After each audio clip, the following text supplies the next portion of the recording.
Welcome back to the deep dive. We are doing something a little different today. Just a little. Yeah. Usually, we're tearing apart a specific tech trend, or we're looking at some new piece of legislation, or we're just trying to figure out where the economy's heading next week. The usual chaos. The usual.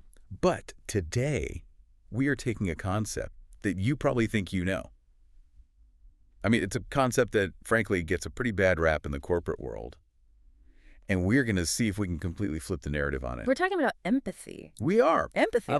And this is a big but. Before you hit skip or before you roll your eyes and think this is going to be some, kumbaya session. Right. Let me clarify.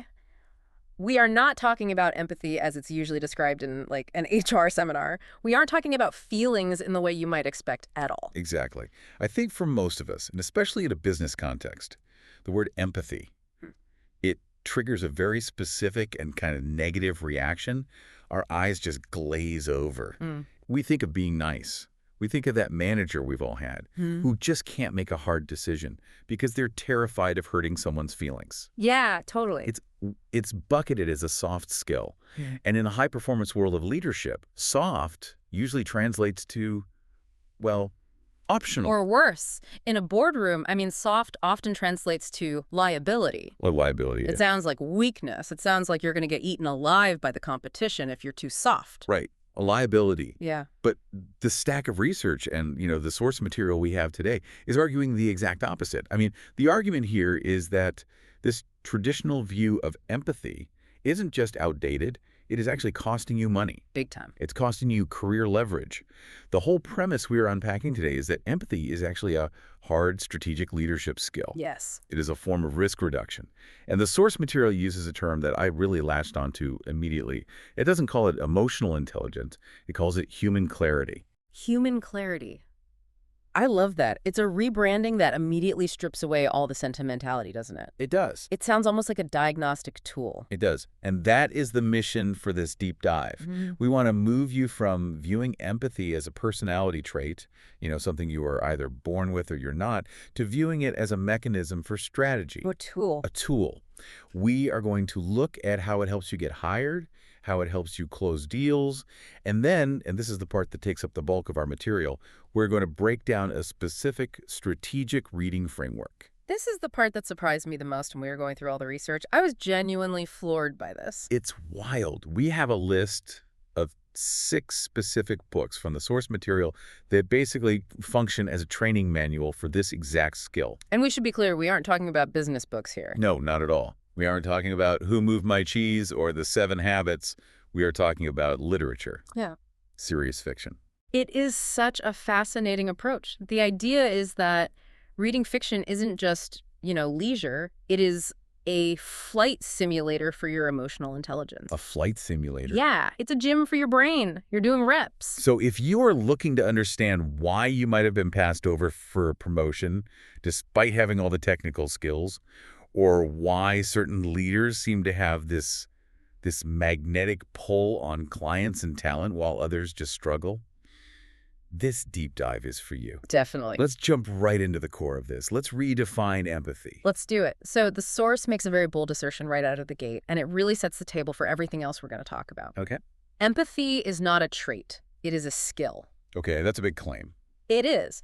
And like any skill, coding, accounting, public speaking, negotiation, it is trained. Which is actually good news for those of us who might not feel like, natural empaths. Right. I think there is this huge misconception that you either have this feeling gene or you don't. Some people are just people persons and the rest of us are just, grinding away at spreadsheets. Absolutely. And that's because we confuse empathy with sympathy, or we confuse it with just being agreeable. Yeah, being a pushover. Exactly.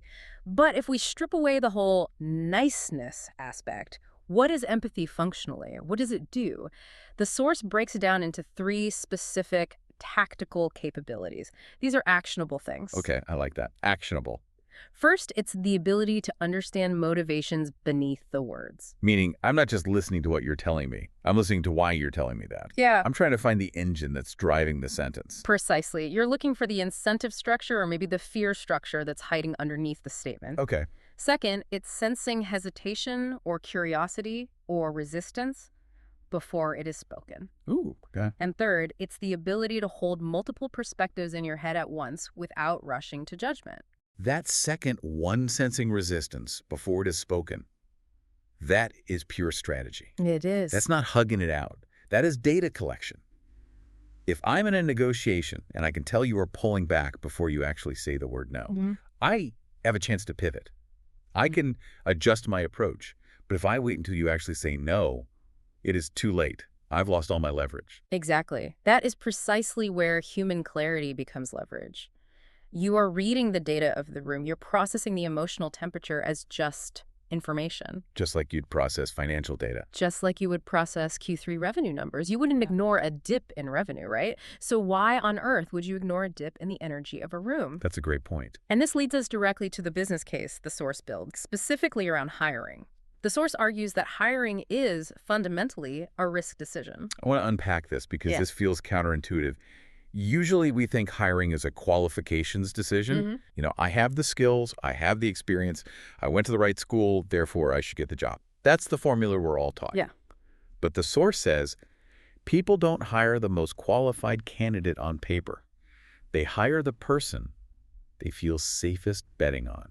Safest betting on. That is the key phrase. Think about it from the hiring manager's perspective for a second. Okay. Bringing a new person into a team, especially a high-performing team, is incredibly risky. It's a volatile variable you're introducing into an ecosystem. You're introducing chaos. You really are. You're asking, will they disrupt the culture? Will they require constant hand-holding? Will they be rigid and difficult when, inevitably, things change? A resume tells me you can code or you can sell or you can manage a spreadsheet. It absolutely does not tell me if you are going to be a complete nightmare to work with during a crisis. No. It doesn't tell me if you're going to throw your team under the bus the first time a deadline is missed. And that is the absolute terror of the hiring manager. They are terrified of what they call the nightmare high performer. The brilliant jerk. The brilliant jerk? The person who hits all the numbers but destroys team morale in the process, causing 3 other good people to quit. So empathy, or this human clarity we're talking about, it acts as a signal. It reduces the perceived risk for the person hiring you. When a candidate demonstrates this kind of clarity, they are signaling stability. And the source has a name for this, right? It calls it the signal theory. That's it. It explains a phenomenon I think a lot of people find incredibly frustrating. You know, you look at a job description and you think, okay, I only checked 3 of these 10 boxes, so you don't even bother applying. Right, the imposter syndrome kicks in. It does. But then you see someone else get that job who also only checked 3 boxes. And you're wondering, why? Right. Why them and not me? It's because the company wasn't just buying skills, they were buying temperament. Right. So what does empathy actually signal to that hiring manager during the interview process? What does it look like? It signals a few things. It signals this person will learn fast because they are actually listening. It signals this person understands nuance, this person won't destabilize the team. And maybe the most important signal of all is this person feels thoughtful, not rigid. Rigidity is the enemy here. It is the ultimate enemy in a fast-moving market because skills can be trained. Right, of course. If you don't know a specific software stack or you aren't familiar with a particular compliance protocol, I can teach you that in a week. We have manuals for that stuff. Right. But judgment, temperament, the ability to just read a room and know when to push and when to back off, those are incredibly hard to teach on the job. Almost impossible. So if I have to choose between a highly skilled but, very rigid candidate and a slightly less skilled but highly perceptive candidate, We take the perceptive one every single time. almost every time, because the perceptive one is the safer bet for the long term. Right. They are far less likely to blow up a key client relationship or alienate the rest of the team. They're a low-friction asset. This connects to something the source mentions about the curiosity factor. How curiosity often precedes opportunity. If you are the person in the room asking the thoughtful questions, showing that you understand the context of the company's problems, not just the little technical details. You're demonstrating that safety. You are. You're showing you get the why, not just the how. You are demonstrating that you see the human system, not just the technical system. And business is, at the end of the day, a human system. Always. Even in deep tech, even in high finance, it's all just people making decisions based on trust and fear and ambition and safety. If you can't read the human system, you're flying completely blind. Okay, so We have established that this is a critical skill. It's for getting in the door. It's for reducing risk. But the million-dollar question is, how do we actually train it? Right, the practical part. If we agree it's a skill, there must be a gym. We can't just wish for it. And the source pivots here to something that I think will surprise a lot of listeners. It talks about the neuroscience of fiction. Yes. And I know I can hear the skepticism already. Oh, yeah. You want me to become a better leader by reading novels. I have a P&L to manage. I have quarterly targets to hit. Right. I am trying to be the CEO, not a librarian. I don't have time for a bunch of made-up stories. But the neuroscience actually backs this up. The source describes reading high-quality fiction or memoirs as a simulation engine. A simulation engine. Well, I love that concept. It makes it sound technical, which helps. Well, it is technical in a biological sense. I mean, think about what happens when you read a really, really good book. You aren't just processing words on a page. You're not just decoding syntax. Your brain is actively simulating the lived experience of the characters. Neurologically, the fMRI scans show that imagined experience activates many of the exact same neural pathways as real experience. So let me get this straight. If I'm reading about a character who's going through some huge moral dilemma, or maybe they're facing a massive failure or dealing with the loss of a parent, my brain is actually rehearsing how I would handle that. Right, precisely. You are running a flight simulator for emotional scenarios. You're simulating moral dilemmas, internal conflict, regret, restraint, courage, all of it. Wow. You are doing it in a completely safe environment. You're just sitting in your chair, but your brain is laying down the tracks for how to handle those emotions when they happen for real. It's literally building the neural architecture for empathy. It's like muscle memory, but Yeah. for emotional regulation. You're practicing the reps before the big game even starts. Exactly. And the source identifies 3 shifts that happen in your brain when you do this consistently over time. I want to walk through these because they are really the metrics of this training. This is how you know it's actually working. Okay, let's break them down. Shift number 1. The first shift is that you stop over-identifying. What does that mean in practice, like day to day? It means you stop viewing everything through the lens of your own narrative. We all have this tendency to be the protagonist of our own movie. Yeah, of course. The main character. Everything that happens is about us. If a colleague is rude, it's because they don't respect me. If a client cancels a contract, it's because I failed. We center ourselves in every story. Right. But when you read deeply, you spend hours, literally hours, inside someone else's head. You get used to the idea that the world is happening to them, and you are just an observer. This trains you to detach from your own ego. That is huge for leadership. Yeah. I mean, when an employee quits or a client gets angry, the protagonist leader takes it so personally. They get offended. How can they do this to me? Yes. But the leader who has stopped over-identifying, they look at it and ask, okay, what is going on in their world that caused this decision? Exactly. It shifts you from a state of reaction to a state of observation. Yeah. You become a scientist of the situation rather than a victim of it, I like that. which leads directly to the second shift, reduced defensiveness. The source says you become less rigid and reactive, Yeah. and that you start to notice what people don't say. This is all about nuance. When you read great literature, and we'll get to the specific book shortly, the author very rarely writes, and then John felt sad, or Jane was angry. Right, that would be bad writing. It's terrible writing. Instead, they describe the silence in the room. They describe the way he looked out the window. They describe the tension in the air. You, as the reader, have to decode the emotion. You're doing the work. You are training your brain to look for the subtle cues, the tone, the timing, the energy. So when you go back to the office and your colleague is being short with you, instead of getting defensive and snapping back, You read the subtext. you read the subtext, you notice the energy, you think, okay, she's not mad at me, she's just really stressed about that deadline. So you're reading the room like you read a novel. You're looking for the plot that's happening beneath the dialogue. Yes. And that leads to the third and final shift. Emotional range without volatility. This is a really interesting distinction. Range without volatility.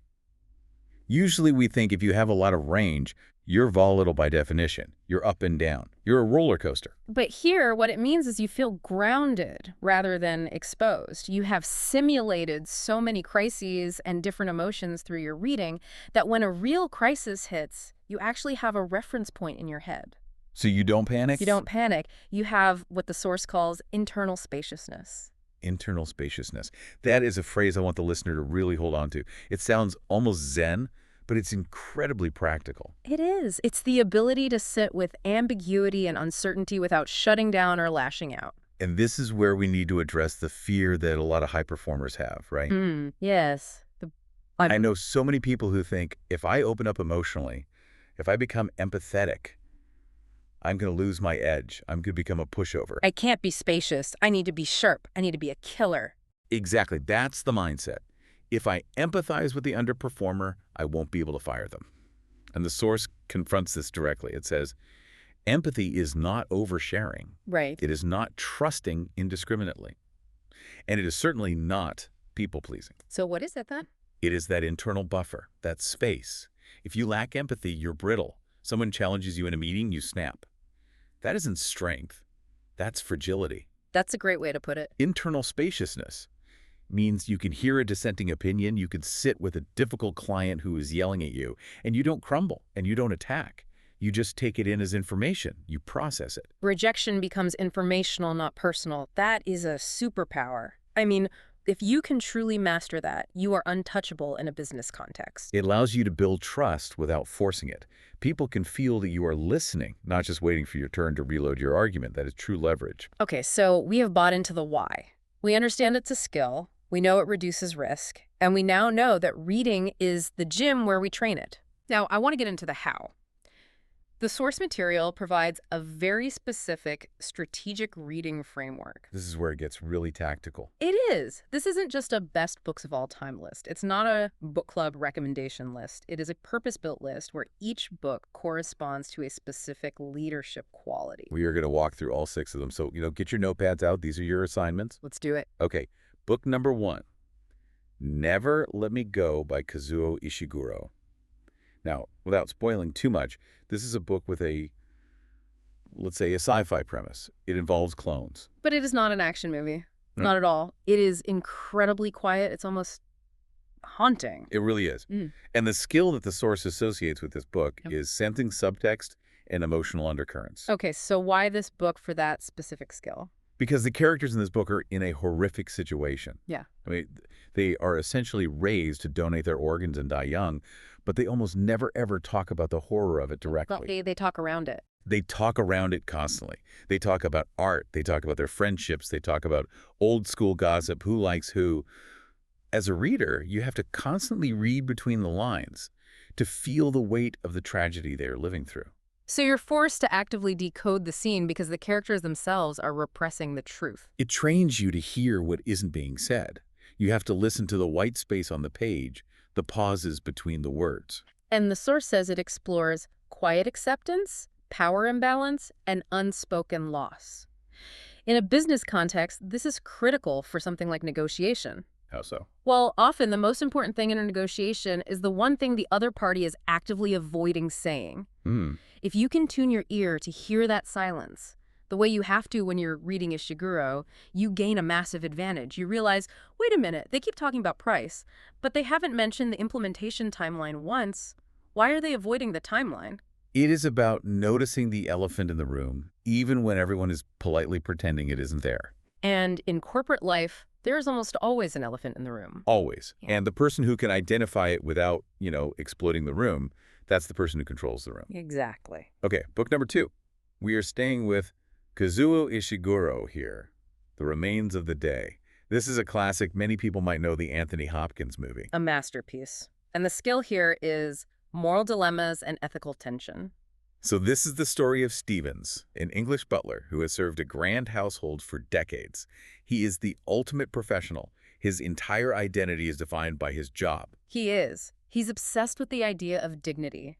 He believes that to be a great butler, he must suppress his own humanity, his own feelings, entirely in order to serve his employer. There's a scene where he misses his own father's death because he has to serve drinks at a party. Think about that, the level of repression. He destroys a potential romance with the housekeeper because he thinks it would be unprofessional. But the tragedy, and this is the twist, is that his employer was a Nazi sympathizer. Oof. So Stevens spent his entire life serving this man with absolute, unquestioning loyalty, refusing to look at the morality of what was happening. And he only realizes at the end of his life that he wasted it all serving the wrong cause. He outsourced his conscience to his boss. He did. And the lesson here, the source argues, is about moral empathy. It's about understanding how good people, people who genuinely value loyalty, discipline, and professionalism, can make terrible, imperfect choices because they refuse to look at the bigger picture. The source notes that this mirrors how many senior decision makers actually think. It absolutely does. We have this tendency to demonize bad decisions in business as just greed. Oh, that CEO is just evil. But often it's not that simple. It's not pure greed. It's more complicated. It's a misplaced sense of loyalty or a rigid adherence to procedure over basic humanity. It's someone saying, look, I was just doing my job. Reading this book helps you understand that mindset from the inside. It helps you see how someone can talk themselves into a moral corner. And most importantly, it teaches you to spot that trap in your own leadership, to ask yourself, am I being professional right now at the cost of my own moral compass? Precisely. It's a warning shot across the bow of anyone who prides themselves on being a company man or a company woman. It forces you to ask, what am I ignoring in the name of just doing my job? That is powerful. Moving on to section 4 of our outline and book number 3, we are going to Ernest Hemingway, The Old Man and the Sea. A very different vibe here. The skill is character-driven struggle. Right. Most people probably read this in high school. You've got the old fisherman, the giant fish, the epic battle. Why do we need to revisit this as leaders? Because it is the ultimate lesson in dignity. The source calls it a lesson in quiet perseverance. The old man, Santiago, he fights this marlin for days. He is exhausted. He is bleeding. He is completely alone on the ocean. No one is watching. No one is watching. No one is going to applaud him in the moment. And in the end, he catches the fish, but the sharks eat it on the way back to shore. He comes back with nothing but a skeleton. Which sounds incredibly depressing when you put it like that. Yeah. You work hard, you suffer, and in the end, you fail. But it isn't. It's actually empowering. Because his dignity didn't come from the catch. It came from the struggle itself. It teaches you to have dignity without validation. Dignity without validation. Okay, that resonates. In leadership, especially during a turnaround or a tough crisis, you are often working incredibly hard, making these gut-wrenching choices and getting absolutely no applause. In fact, you might be getting criticized. You might be getting booed by your own team. Right. You're fighting the marlin, and the sharks are circling, and no one sees the effort you're putting in.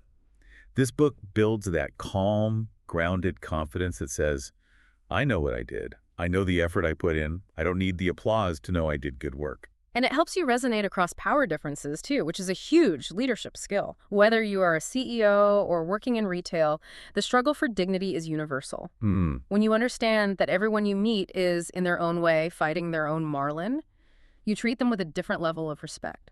I like that. It universalizes the struggle. It stops you from looking down on people who haven't made it because you realize the struggle itself has inherent value. Exactly. Okay. Book number 4, Educated by Tara Westover. This is a memoir, the only nonfiction on the list, right? Yes, but it reads like a novel. It's unbelievable. And the skill here is memoirs of people unlike you. So Tara Westover grew up in a survivalist family in rural Idaho. No school, no doctors, basically preparing for the end of days. And she somehow makes it to Cambridge University. I mean, it is a wild trajectory. And the value here, for our purposes, is expanding empathy laterally across culture, upbringing, and deeply held belief systems. Most of us, let's be honest, live in bubbles. We do. We're surrounded by people with similar educations, similar socioeconomic backgrounds. We speak the same corporate language. Tara's story forces you to step into a world that is completely alien to that life. It forces you to respect a worldview that makes absolutely no sense to you at first. And it's not just look how crazy her family was. It's about the cost of change, the pain of it. That is the key. The source calls it a study in growth without safety nets. It reveals the invisible internal conflict of personal transformation. She loves her family deeply, but to save herself, to grow, she has to leave them behind. That is a massive trauma. Right. When you hire someone from a non-traditional background or you're working with the global team, you have to understand that their journey to get into that same room might have involved massive personal sacrifice that you can't even imagine. It helps you check your privilege without being preached at. To Well, just show yeah. It helps you understand that common sense isn't common, it is cultural. What is normal and safe to you might be terrifying to someone else. And that lack of a safety net, that feeling that if you fail, there is no one there to catch you, it creates a very different kind of pressure. Understanding that pressure makes you a much more effective and compassionate leader for diverse teams. You realize that for some people, this job isn't just a career step. It's a lifeline. And you treat it with the weight it deserves. Huge. Okay, let's move to Section 5. The Strategic Reading Framework, Part 3. Realism and Power. Book number 5 is Stoner by John Williams. This is a bit of a cult classic among writers, but it's less known in the general public, and the skill is psychological realism. Now, the pitch for this book is tough because on the surface, nothing really It's happens. a hard sell. It is. It's about a guy named William Stoner. He's born on a farm. He becomes an English professor at a mid-level university in Missouri. He has a somewhat unhappy marriage. He has some office politics disputes, and then he gets old and dies. It sounds incredibly boring, the saddest, most boring book ever written, but it is one of the most moving, profound books you will ever read. Okay, so why? And why is it strategic for a leader? Because it renders an ordinary life with extraordinary depth and dignity. As leaders, we are often obsessed with exceptionalism. We want rock stars, we want ninjas, we want 10x engineers, we want the great man theory of history. But the reality is 90% of the world and 90% of your employees, your customers, your voters are living lives that look more like stoners. They're dealing with quiet disappointments, small victories, inertia, fear. Yes. So reading this rewires how you perceive average people. It shows you the rich, complex inner life that exists behind that average exterior. The source says it directly impacts interviews and client conversations by showing how fear, inertia, and hope shape decisions. So it teaches you not to dismiss the boring guy in accounting. Exactly. Because in the side, there is a whole world driving his decisions. And if you can tap into that, you can lead him.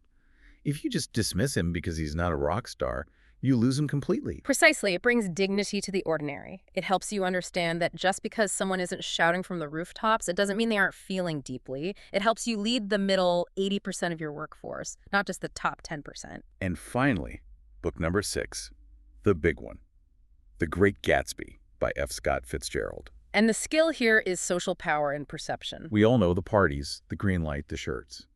But the source wants us to look at this as a study of reading the room. Specifically, it's a study of emotional blindness among the powerful. Think about Tom and Daisy Buchanan. They are wealthy, they're powerful, and they are incredibly careless. The famous line, they smashed up things and creatures and then retreated back into their money or their vast carelessness. That is a chilling description of toxic leadership, isn't it? It really is. And the lesson isn't to be Gatsby. The lesson is to analyze the dynamics of that world. It's about understanding the performance of desire. Gatsby is performing a version of himself to win Daisy. Everyone at the parties is performing some version of themselves. And Nick Carraway, the narrator, he's the one observing it all. He's the one with the human clarity. Yes. He sees the desperation behind the glamour. And in business, especially at the executive level, there is so much glamour and so much posturing. You see it at sales conferences, in board meetings, in pitch decks. It's all a performance. Reading Gatsby sharpens your ability to see through the performance of success and understand the actual human motivations, the insecurity, the longing, the carelessness that are driving the people across the table from you. It protects you from being dazzled by the surface. It keeps you cynical enough to see the truth, but empathetic enough to understand the tragedy behind it. Reading the room without manipulation, that's the goal. That's the skill. So we have the framework. Ishiguro for subtext and ethics, Hemingway for dignity, Westover for lateral empathy, Williams for the reality of the average life, and Fitzgerald for power dynamics. I mean, that is a solid curriculum. It's a workout plan for your EQ. It covers every base you need to function effectively in a high-stakes human environment. But, like any workout plan, you can't just do it once and expect to be ripped. We need to talk about implementation, Section 6, implementation and the long game. This is critical. The source is very specific on how to read for this purpose. Because I know I have a tendency to speed read business books just to get the bullet points. I scan the headlines, read the bold text, and I move on. Right, and that is exactly what you cannot do here. The instruction from the source is, do not read like a student. Okay, what does that mean? No academic notes, no essays, no highlighting key takeaways. And crucially, don't binge read. This isn't about finishing the book as fast as possible just to check a box. The protocol is to read just 20 to 30 pages a day. Why the limit? That seems so slow. Because you need time for the simulation to sink in. You need to live with the characters for a while. If you just rush through it, you aren't simulating, you're just decoding data. You need to let the emotions sit in your brain overnight. Okay. But here is the most important part, what the source calls the trigger. The trigger. This is the active training mechanism. This is what turns it from just reading into training. As you are reading, you pause whenever something feels familiar. A character's reaction, a bit of dialogue, a description of a feeling. You stop, and you ask yourself one silent question. Who do I know like this? Who do I know like this? That question is the actual empathy training. That's the rep. You are taking the simulated data from the book and you're mapping it onto your real-world network. So you're thinking, oh, that character's stubbornness. That is exactly like the VP of sales I'm struggling with. Or that character's deep fear of abandonment. That explains so much about why my client is so clingy and needs constant reassurance. Wow. Suddenly, you have a new lens for understanding that VP. You aren't just reading a story anymore. You're building a database of human behaviors. You're creating a reference library in your head. It turns a leisure activity into active, applicable research. It bridges the gap between the page and the office. It makes the fiction immediately useful. Let's pivot this back to hard business strategy. We've talked about hiring. We've talked about internal leadership. But this source emphasizes the business advantage when it comes to clients and sales. We have to move beyond the moral argument. Empathy isn't just good in a spiritual sense, it is profitable. It drives revenue. The source has a great line. Client, stay loyal to those who make them feel understood before they feel sold to.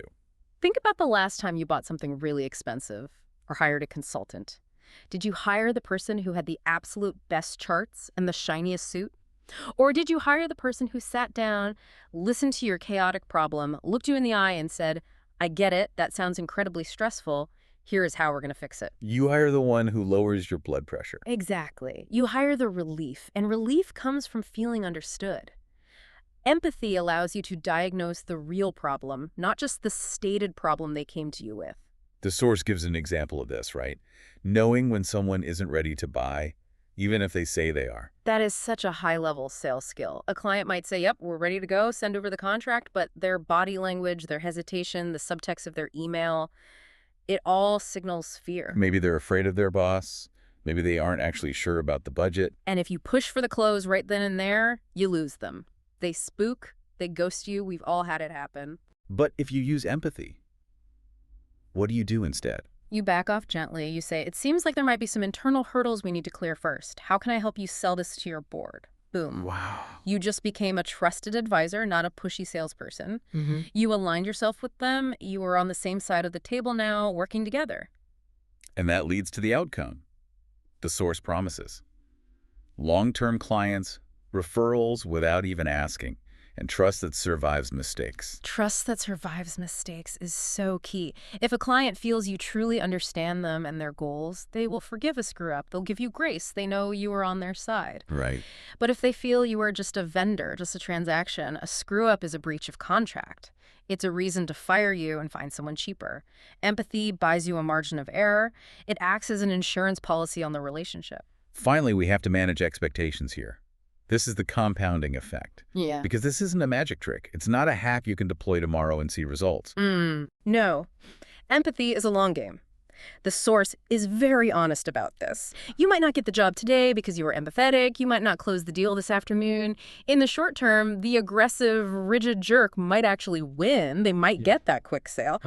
But empathy plants a memory. That's the line from the source that stuck with me. Empathy plants a memory.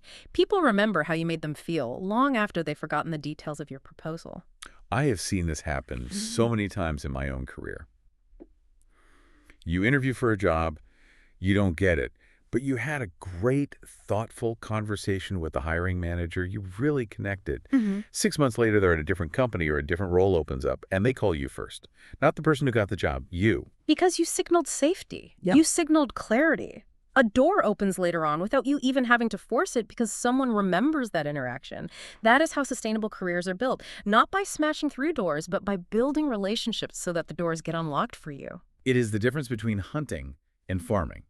Hunting is immediate, farming takes a season, but the yield is so much higher. And it feeds you for much, much longer. So let's wrap this up. We have covered a massive amount of ground here.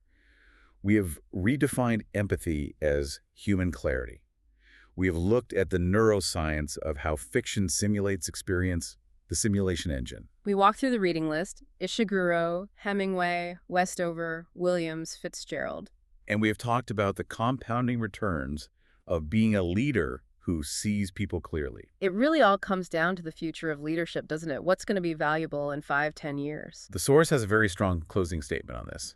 The leaders of the future won't just be the loudest or the most credentialed. I mean, we have AI for credentials now. We have AI for data analysis. Right. If your entire value proposition is I can process data fast, you are obsolete, and AI does that better. If your value is I know all the facts, you are obsolete. Google knows all the facts. Well, what's left? The leaders of the future will be the ones who create psychological safety, the ones who can combine deep competence with genuine humanity. The world is getting more complex, more automated, more data-driven, and in that world, the human element becomes the premium. Empathy is not softness. It is clarity about people. In a world built by people, clarity is leverage. That is the takeaway. That is the bumper sticker for this whole deep dive. I want to leave the listener with a final provocative thought, something the source hinted at regarding that idea of internal spaciousness. Let's hear it. If you are resisting this, Yeah. if you're listening to this whole thing and thinking, this is soft, I don't have time for novels, I need to be tough, I need to keep my edge, I want you to ask yourself a hard question. Is your edge actually just rigidity? Ooh, that's a good question. That hits home. Are you confusing strength with brittleness? And is that rigidity the one thing that is actually holding your career back from the next level? Because the next level isn't about doing the work faster. It is about understanding the people who are doing the work. That is a question worth sitting with for a while. Go read a book. Start with The Old Man and the Sea. It is short. You can finish it this weekend. It's a classic for a reason. Thanks for diving in with us. We will see you next time. See you, man.